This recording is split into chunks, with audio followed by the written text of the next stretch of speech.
அனைவருக்கும் வணக்கம். இந்த வீடியோ பதிவில் இந்த உலகில் பல வகையான புற்கள் இருந்தாலும் அருகம்புல் மற்றும் தர்ப்பை புல் ஆகிய இரண்டு புற்கள் மட்டுமே இறை வழிபாட்டிற்கு உகந்ததாகும். அருகம்புல் கூட விநாயகர் மற்றும் சிவ வழிபாட்டிற்கு மட்டுமே பயன்படுத்தப்படுகிறது. ஆனால் தர்ப்பை புல்லானது தெய்வ வழிபாடு, சுபகாரியங்கள், அசுப நிகழ்ச்சிகள் என எது நடந்தாலும் அங்கு பயன்படுத்தப்படுகிறது. இந்த தர்ப்பை புல் தெய்வீக புல் என்று உயர்வாக போற்றப்படுகிறது. கோவிலில் யாக பூஜை நிகழ்ச்சிகளிலும், வீட்டில் சுப நிகழ்ச்சி மற்றும் துக்க நிகழ்ச்சிகளிலும் அங்கு கண்டிப்பாக தர்ப்பை புல் இருக்கும். சுப மற்றும் அசுப காரியங்கள் என பாரபட்சம் இல்லாமல் தர்ப்பை புல் பயன்படுத்தப்படுகிறது.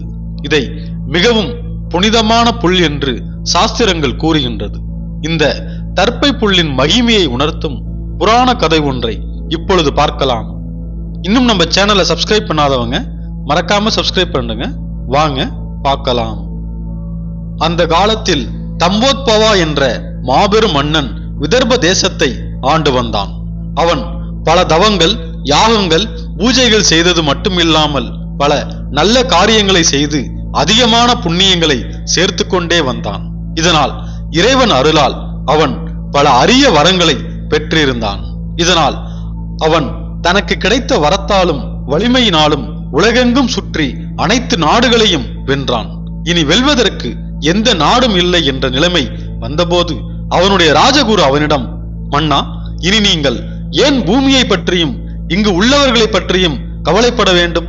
தேவலோகத்திற்கு சென்று இந்திரனையும் அங்குள்ள அனைத்து தேவர்களையும் வெற்றி கொள்ள வேண்டும். இதுவே இனி உங்கள் வரத்திற்கும் பெருமைக்கும் தகுந்ததாக அமையும் என்று கூறினார். அதை கேட்ட மன்னனுக்கும் அகம்பாவம் ஏற்பட்டது. ஆசை துளிர்விட்டது. ஆம், நான் உண்மையிலேயே மிகப்பெரிய மன்னன். இந்த பூமியிலேயே அனைத்தையும் வென்றுவிட்ட நான் தேவலோகம் சென்று அதையும் வென்று வர வேண்டும் என எண்ணத் தொடங்கினான். அந்த எண்ணத்தின்படி ஒரு நாள் பெரும் படையுடன் தேவலோகத்தை நோக்கி புறப்பட்டான். தேவலோகம் சென்று அங்கு முதலில் பிரம்மாவிடம் சென்றான். அவரிடம் தான் வந்த நோக்கத்தை பற்றி கூறினான். இதை கேட்ட பிரம்மதேவரும் அவனுடைய அகங்காரத்தையும் ஆணவத்தையும் அடக்க முடிவு செய்தார். அவர் அவரிடம், தம்போத்பவா, நீ இன்னமும் பூமியில் உள்ள சிலரை வெற்றி கொள்ளாமல் இங்கு வந்து என்ன பயன்? முதலில் அங்கு சென்று அவர்களை வென்றுவிட்டு வா என்று கூறினார். அதை கேட்ட தம்போத்பவா ஆச்சரியமடைந்தான். அவன் பிரம்மதேவரிடம், பூமியில் இன்னும் நான் வெல்ல யாரேனும் இருக்கின்றார்களா என ஆச்சரியமாக கேட்டான். அதற்கு பிரம்மதேவரும், ஆம், பூமியின் வடபகுதியில் கந்தமாதனா என்ற பகுதி உள்ளது. அங்குள்ள நதிக்கரையில் 2 முனிவர்கள் இருக்கிறார்கள். அந்த முனிவர்களை வெற்றி கொண்டு விட்டு பிறகு தேவலோகத்திற்கு வா என்று கூறினார். அதை கேட்ட தம்போத்பவாவும், இதோ அவர்களை வெற்றி கொண்டு பிறகு இங்கு வருகிறேன் என்று ஆணவத்துடன் கூறிவிட்டு உடனே கிளம்பி காந்தமதனாவிற்கு சென்றான். அப்போது அங்கு அந்த 2 முனிவர்களும் அமைதியாக அமர்ந்து தவம் செய்து கொண்டிருந்தார்கள். அவர்களை பார்த்த அவன், இவர்களையா நான் வெல்ல வேண்டும் என்று எண்ணிக்கொண்டு அவர்கள் எதிரில் சென்று அவர்களின் தவத்தை கலைத்தான். அந்த முனிவர்களும் தவம் கலைந்து கண் விழித்தார்கள். அப்போது தம்போத்பவா அவர்களிடம் தன்னை அறிமுகப்படுத்திக் கொண்டு, நீங்கள் என்னிடம் சண்டையிட்டு வெற்றி பெற வேண்டும், இல்லை என்றால் சரணாகதி அடைய வேண்டும் என இருமாப்புடன் கூறினான்.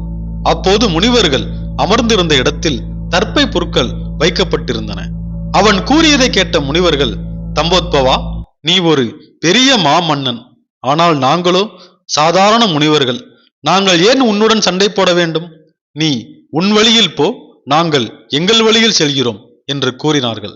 ஆனால் ஆணவத்தின் உச்சத்தில் இருந்த மன்னனுக்கோ அந்த கருத்து அவன் மனதில் ஏறவில்லை. அவர்களின் தவத்தை இடையூறு செய்யும் பொருட்டு வாளை உருவி வைத்துக் கொண்டு அவர்களை சண்டைக்கு அழைத்தான். எவ்வளவு நேரம்தான் இவனிடம் விதண்டாவாதம் செய்வது என பொறுமை இழந்த முனிவர்கள் தமது முன்னால் வைத்திருந்த ஒரு கட்டு தர்ப்பை புற்களை எடுத்து அவன் மீது வீசினார்கள். அந்த ஒரு கட்டு தர்ப்பை புல் பல கற்றுகளாக மாறி அவனை தாக்க துவங்கின. அவன் தனது வாளினால் தர்ப்பைகளை வெட்ட வெட்ட அவை பெருகிக் கொண்டே போனது மட்டுமில்லாமல் அவனது கேடயங்களும் அவன் மீது விழுந்து கொண்டு அடிகளை தடுக்க முடியாமல் திணறி 2ஆக உடைந்து விட்டது. தர்ப்பை புற்கள் அவன் உடலிலும் கீறி கீறி காயப்படுத்தியது. அதனால் சண்டையிட முடியாமல் அப்படியே முனிவர்கள் முன்னால் விழுந்து தன்னை மன்னிக்குமாறு வேண்டினான். உடலெங்கும் ரத்தம் வழிய தமது காலடியில் விழுந்து கிடந்தவனை எழுப்பினார்கள் முனிவர்கள். அப்போது தம்போத்பவா, முனிவர்களே, ஒரு தர்ப்பை புல் எனது அனைத்து ஆயுதங்களையும் வழிவிளக்க செய்துவிட்டதை எண்ணி வியக்கின்றேன். அதற்கு அத்தனை மகிமைகளா என்று கேட்டான். அப்போது நாரத முனிவர் அமைதியாக சிரித்துக்கொண்டே அங்கு தோன்றினார். அறியாமையினால் தான் செய்த தவறை மன்னிக்கும்படி தம்போத்பவன் கேட்டுக்கொண்டான். அப்போது நாரதர், மன்னா, அகங்காரம் தன்னையே அழிக்கும் என்று கூறுவார்கள். அதற்கு நீ உதாரணமாக இருக்கின்றாய். தர்ப்பை புல்லை என்ன அத்தனை சாதாரணமாக நினைத்து விட்டாயா? தட்சிணாமூர்த்தி ஆலமரத்தின் கீழ் அமர்ந்து தென் திசையை நோக்கி உள்ளார் அல்லவா? அவருடைய வலது கால் அபஸ்வரா என்ற அரக்கனை மிதித்த நிலையில் இருப்பார். அது அறியாமையை குறிக்கின்றது. அவரது ஒரு மேல் கையில் ஒரு ருத்ராட்ச மாலையும் பாம்பையும் பிடித்திருப்பார். அவரது மற்றொரு மேல் கையில் நெருப்பும் கீழ் இடது கையில் தர்ப்பை புல்லையும் ஓலை சுவடியையும் வைத்திருப்பார். அவரது கீழ் வலது கை மூலம் ஞான முத்திரையை காட்டுவார். அந்த தட்சிணாமூர்த்தி யார் தெரியுமா? அவர் சிவபெருமானின் ஒரு ரூபம்தான். அப்படிப்பட்டவர் கையில் உள்ள தர்ப்பையை வேறு யாரிடமாவது காண முடியுமா? அதை எதற்காக அவர் தனது கையில் வைத்து உள்ளார் தெரியுமா? தியான நிலையில் உள்ளவர் கையில் ஆயுதம் வைத்திருக்க கூடாது. ஆனால் அதே சமயம் தியானத்தை தடுக்க வருபவர்களை ஆயுதமாக அது மாறி தாக்க வல்லமை கொண்ட சக்தியை தன்னுள் அடக்கி வைத்துக் கொண்டு உள்ளதுதான் தர்ப்பை என்பதை அவர் மூலம் அறிய முடிகின்றது. நமக்கு ஏற்படும் பல கெடுதல்களையும் போக்க வல்லது தர்ப்பை புல் என்று நமது வேதங்களில் கூறப்பட்டு உள்ளது. அதனால்தான் நல்லதோ கெட்டதோ ஹோமம் செய்யும் போது தர்ப்பையினால் ஆன மோதிரத்தை அணிந்து கொண்டு காரியங்களை செய்கின்றார்கள். அந்த நேரத்தில் விரல் என்பது நமது உடலை குறிக்கின்றது. நமது உடலை சுற்றி நம்மை காக்கும் அந்த தர்ப்பை ஹோம குண்டலங்களில், யாக குண்டலங்களில் 4 பக்கங்களும் தர்ப்பை புற்களை வைப்பது இந்த குண்டலங்களை பாதுகாக்கும் அரணாக இருக்க வேண்டும் என்பதற்காகத்தான். அப்பேற்பட்ட தர்ப்பை புற்களே இந்த எளிய முனிவர்களை காக்க கவசமாக மாறி சக்தியாக உருவெடுத்து உன்னை தாக்கியது என்றார் நாரதர். நாரதர் கூறியதை கேட்ட தம்போத்பவா வெட்கி தலைகுனிந்தான். அவரை வணங்கி ஆசி பெற்று நாடு திரும்பினான். அங்கு ராஜகுருவை நாட்டை விட்டு வெளியேற்றிவிட்டு தட்சிணாமூர்த்தியின் பக்தனாக மாறி தனது எஞ்சிய காலத்தை அமைதியாக வாழ்ந்தான். சூரிய சந்திர கிரகணங்கள் ஏற்படும் போது உணவுப் பொருட்கள் எந்தவிதமான கதிர்வீச்சுகளாலும் பாதிக்கப்படாமல் இருப்பதற்காக தர்ப்பை புல்லை உணவுகள் வைத்திருக்கும் பாத்திரங்கள் மீது போட்டு வைப்பார்கள் நமது பெரியோர்களும் முன்னோர்களும். மற்றும் தர்ப்பை புல்லை கிரகண காலங்களில் உணவுப் பொருட்களிலும் குடிநீரிலும் போடுவதால் தோஷங்கள் விலகும் என்பதும் ஐதீகமாகும். தர்ப்பை புல் உஷ்ணத்தை அகற்றி உடலை குளுமையடைய செய்கிறது. பித்தம், வாதம், கபம் ஆகிய 3 தோஷங்களை சுத்தம் செய்கின்றது. தர்ப்பை புல் உஷ்ண வீரியமும் அதிவேகமும் கொண்டது. மேலும் பஞ்சலோகங்களில் தாமிரத்தில் உள்ள மின்சார சக்தி தர்ப்பையிலும் உண்டு. எனவேதான் கோவில் கும்பாபிஷேகங்களில் தங்க வெள்ளி கம்பிகளின் இடத்தில் அருளை கடத்த தர்ப்பையை பயன்படுத்துவார்கள்.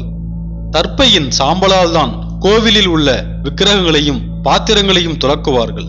எல்லா விதமான ஆசனங்களையும் விட தர்ப்பாசனம் சிறந்தது என்றும் கூறுவார்கள். திருநள்ளாறு கோவிலில் தர்ப்பை புல்தான் தல விருட்சமாக வணங்கப்படுகின்றது. தர்ப்பை புல்லானது புனித தன்மையை தருகின்றது.